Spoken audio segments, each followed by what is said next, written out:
Good morning guys! Maaga pa pala ako nagising ngayon guys kasi maglalaba po ako ng uniform ng anak ko at sa partner ko guys kasi isa lang po yung uniform nila guys.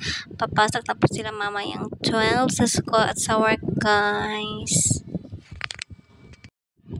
At ngayon guys, itadryan na naman natin guys para mabilis matuyo guys. Ito na naman guys.